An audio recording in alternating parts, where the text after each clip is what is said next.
Hello, Assalamualaikum. Welcome back to my video.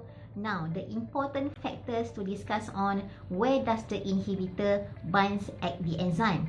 Apart from the active site of enzyme, there is another site termed as allosteric site. This site can bind either inhibitor or activator, and both can alter the activities of enzyme. And this is known as allosteric regulation, using allosteric site to regulate enzymes activity. So the definition of allosteric regulation is that the activities of enzyme is affected by the binding of regulatory molecule at the allosteric site. Regulatory molecule can be either inhibitor or activator. Regulatory molecule can change shape of enzyme between active and inactive shape. Inhibitor cause the allosteric enzyme to adopt the inactive shape and reduce enzyme's activity, while activator promotes the active shape of enzyme and increasing enzyme activity.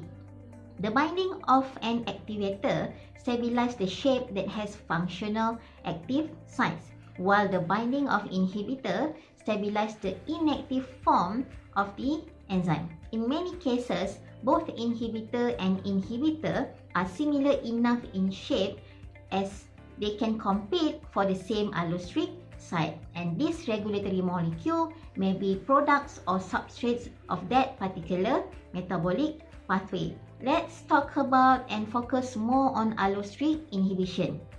Most non-competitive inhibitors bind to the allosteric site. Allosteric comes from the word Greek, which is allos means others and steros means form. The binding of inhibitor to the allosteric site can switch the enzyme to active or inactive configurations. Look at the diagram. If inhibitor absent at allosteric site of enzyme, substrate can fit freely into the active site.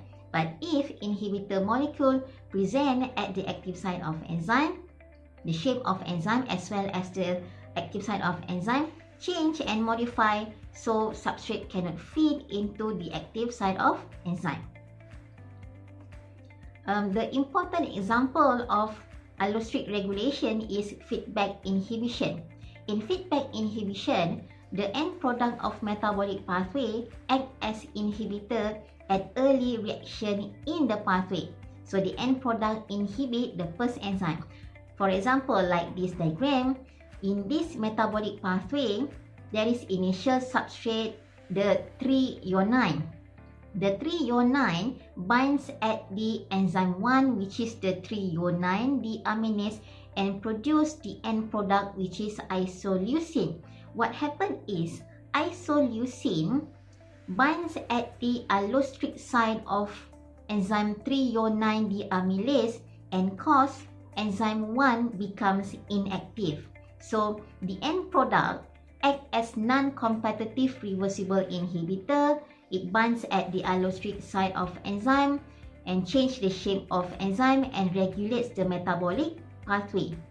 So the pathway is switched off by the inhibitory binding of its end product. Why is it happen? It happens because of the accumulation of end product. Too much of end product produced, so the end products are controlling their own rate of production. When the inhibitor concentration diminish, the enzyme's conformation or enzyme shape change back to its active form and causes the inhibitor leave the allosteric site and the pathway is switched on.